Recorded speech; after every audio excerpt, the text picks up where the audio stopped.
નમસ્કાર, ગુજરાત તકમાં આપનું સ્વાગત છે. તો આખરે કોંગ્રેસે અમિત ચાવડાના સિરે કાંટાળો તાજ પહેરાવ્યો. કાંટાળો તાજ અમે એટલા માટે કહીએ છીએ કારણ કે કોંગ્રેસની વર્તમાન સ્થિતિ છે અને આગામી સમયમાં સફર એ આસાન નથી રહેવાની. વાત કરીએ કોંગ્રેસની તો 2022 બાદ ગુજરાતમાં કોંગ્રેસની સ્થિતિ સતત કઠાળતી રહી. 2022 વિધાનસભાની ચૂંટણીમાં કોંગ્રેસે માત્ર 17 બેઠક જીતી. જગદીશ ઠાકોરના નેતૃત્વમાં આ ચૂંટણી લડાઈ હતી અને ત્યારબાદ જગદીશ ઠાકોરે પ્રદેશ અધ્યક્ષ પદેથી રાજીનામું આપ્યું અને કોંગ્રેસ એક સિનિયર લીડર કહેતા કે જૂના અને પીઢ નેતા શક્તિસિંહ ગોહિલને આ જવાબદારી સોંપી. કોંગ્રેસને આશા હતી કે શક્તિસિંહ ગોહિલ એ જૂના અને પીઢ કોંગ્રેસી કાર્યકર છે એટલે કોંગ્રેસની સ્થિતિમાં બદલાવ થશે. પરંતુ કોંગ્રેસની સ્થિતિ ત્યારબાદ વધુ કથળતી ગઈ. ત્યારબાદ કોંગ્રેસમાંથી કેટલાક ધારાસભ્યો રાજીનામું આપે છે. ફરી ગુજરાતમાં પેટા ચૂંટણી થાય છે જેમાં પણ કોંગ્રેસની કારમી હાર થાય છે. કોંગ્રેસ એક પણ બેઠક જીતવામાં સફળ નથી રહેતી. આ બાદ પાલિકાની ચૂંટણી આવે છે, પંચાયતની ચૂંટણી આવે છે, પરંતુ સતત કોંગ્રેસનો ગ્રાફ એ ડાઉન જતો જાય છે. વાત કરીએ પેટા ચૂંટણીની બેઠકની ખાલી પડી હતી વિધાનસભાની વિસાવદર અને કડીની. આ બે બેઠકમાં કોંગ્રેસને કંઈક આશા હતી કે એમાંથી એકાદ બેઠક તો જીતી જવાશે, પરંતુ કમનસીબે આ બંને બેઠક પર પણ કોંગ્રેસની કારમી હાર થાય છે અને વિસાવદરમાં તો ડિપોઝિટ ગુમાવવાનો વારો આવ્યો. પોતાની જવાબદારી સમજીને નૈતિકતા રીતના શક્તિસિંહ ગોહિલે પ્રદેશ અધ્યક્ષ પદેથી રાજીનામું આપ્યું છે. ત્યારબાદ હવે ચર્ચા હતી કે નવા કોંગ્રેસના પ્રદેશ અધ્યક્ષ કોણ. રાહુલ ગાંધી ગુજરાતમાં આવ્યા, ઘણી વાતો કરી. તેમણે કહ્યું કે સંગઠનમાં જડમૂળથી ફેરફાર કરવાની જરૂર છે. કેટલાક નેતાઓ ભાજપ સાથે મળેલા છે, રેસના ગોડા અને લગ્નના ગોડા અને ઘણી બધી વાતો કરી. ત્યારે લાગતું હતું કે હવે કોંગ્રેસમાં જડમૂળથી પરિવર્તન આવશે અને જે ભાજપ સાથે જોડાયેલા, સંકળાયેલા, અંદર ખાને ભાજપને ફાયદો કરાવવા આવી જે વાતો થતી હતી તે નેતાઓને દૂર કરવામાં આવશે, ક્યાંક ને ક્યાંક તેમની હકાલપટ્ટી કરવામાં આવશે, કાં તો તેમને જવાબદારીમાંથી મુક્ત કરવામાં આવશે. પરંતુ તેવું કંઈ થતું નથી અને પ્રદેશ અધ્યક્ષની વાત હતી, કેટલાક નામ ચર્ચામાં હતા. સૂત્રોના જણાવ્યા અનુસાર કોઈ મોટા ફેરફાર કે કોઈ નવો ચહેરો આવે કે યુવા ચહેરો આવે તેવી શક્યતા ઓછી હતી. આખરે કોંગ્રેસે અમિત ચાવડાના સિરે આ તાજ પહેરાવ્યો.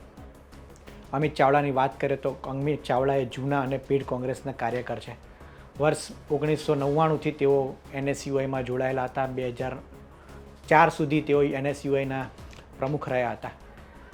મૂળ આંકલાવના વતની અને આંકલાવમાં જન્મ થયેલો તેમનો અને કોંગ્રેસને મધ્ય ગુજરાત વિસ્તારમાં મજબૂત કરવામાં તેમનો ફાળો એ મહત્ત્વનો છે. અમિત ચાવડાની વાત કરીએ તો તેઓ 2004થી 2007 સુધી 2004-2007થી તેઓ બોરસદથી ચૂંટણી લડ્યા હતા અને કોંગ્રેસના ધારાસભ્ય પદે ચૂંટાઈ આવ્યા હતા. ત્યારબાદ 2012, 2017 અને 2022માં તેઓ આંકલાવથી ધારાસભ્ય બન્યા હતા. 2022માં ભાજપની એક પ્રકારની લહેર વચ્ચે પણ તેઓ ધારાસભ્ય પદે ચૂંટાઈ આવ્યા હતા. સામાજિક અને અન્ય સામાજિક અને ક્ષેત્રે વાત કરીએ તો તેમણે વિવિધ બેંકના ડિરેક્ટર પદે પણ સેવા આપી ચૂક્યા છે. આ ઉપરાંત ખરીદ વેચાણ સંઘ, આણંદ ખરીદ વેચાણ સંઘના તેઓ ડિરેક્ટર રહ્યા છે. આ ઉપરાંત ઘણી સામાજિક સંસ્થાઓ સાથે તેમણે જોડાયેલા હતા અને તેમના ડિરેક્ટરથી લઈને વિવિધ પદે તેમણે સેવા આપેલી છે. એટલે કે રાજકીય અને સામાજિક બંને ક્ષેત્રનો અનુભવ ધરાવતા અમિત ચાવડા એ એક મજબૂત નેતા ગણવામાં આવે છે. તેમના શિરે કોંગ્રેસે કાંટાળો તાજ પહેરાવ્યો છે. તો હવે ભવિષ્યની સફર પણ તેમની આસાન નથી રહેવાની. કોંગ્રેસની વાત કરીએ તો કોંગ્રેસમાં એક તો અંદર ડખા એટલા બધા હોય છે કે કોઈ વ્યક્તિની નિયુક્તિ થાય તો બીજા સમાજના લોકો કે બીજા સમાજના નેતાઓ એ નારાજ થઈ જતા હોય છે, કારણ કે જૂથબંધી એ કોંગ્રેસ માટે એક મોટો માથાનો દુખાવાનો વિષય છે. પાટીદાર સમાજ હોય કે કોળી સમાજ હોય, તમામ સમાજ પોતાના સમાજના નેતાને પ્રદેશ અધ્યક્ષની માંગ તો પહેલાંથી કરી જ રહ્યા હતા. વાત કરીએ તો વિમલ ચુડાસમા દિલ્હી જઈને મળી આવ્યા હતા ખડગેને. તેમણે કહ્યું હતું, આ ઉપરાંત પાટીદાર નેતાઓએ પણ માંગ હતી કે પાટીદાર વ્યક્તિને એ પ્રદેશ અધ્યક્ષ બનાવવામાં આવે. બીજી તરફ એક ચર્ચા એવી પણ હતી કે આદિવાસી સમાજમાંથી આવતા કોઈ વ્યક્તિને એ પ્રદેશ અધ્યક્ષ બનાવવામાં આવે. ત્યારે કોંગ્રેસે ક્યાંક ને ક્યાંક એક OBC અને આદિવાસી કાર્ડ એ ખેલ્યું છે, કારણ કે પ્રદેશ પ્રમુખની જવાબદારી અમિત ચાવડાને આપી છે, જ્યારે તુષાર ચૌધરીને પણ મહત્ત્વની જવાબદારી સોંપી છે. તુષાર ચૌધરી એ દક્ષિણ ગુજરાતનો મોટો આદિવાસી ચહેરો માનવામાં આવે છે. આ બધાને જોઈને હવે કોંગ્રેસની ભવિષ્યની વાત કરીએ તો જિલ્લા પંચાયત અને તાલુકા પંચાયતની ચૂંટણી આવવાની છે. એક કોંગ્રેસ માટે એક પ્રકારની પરીક્ષા સાબિત થશે, કારણ કે નવા પ્રદેશ અધ્યક્ષ બન્યા બાદ આ પહેલી ચૂંટણી હશે અને આ ચૂંટણીમાં કોંગ્રેસનું પરફોર્મન્સ સુધારવાની જવાબદારી એ તુષાર ચૌધરી અને અમિત ચાવડાના સિરે છે. ત્યારબાદ 2027 વિધાનસભાની ચૂંટણી પણ દૂર નથી. એક બાજુ આમ આદમી પાર્ટી એ ગુજરાતમાં હાવી થઈ રહી છે. ગોપાલ ઇટાલિયા જીત્યા બાદ, વિસાવદરથી ગોપાલ ઇટાલિયાની જીત થયા બાદ સમગ્ર રાજ્યભરમાં આમ આદમી પાર્ટી એ સંગઠન મજબૂત કરી રહી છે. ત્યારે આ બધા વચ્ચે એક તો ભારતીય જનતા પાર્ટીનું છેલ્લા 30 વર્ષથી શાસન છે, સંગઠન મજબૂત છે અને તેમને ગલીએ ગલીએ કાર્યકર છે.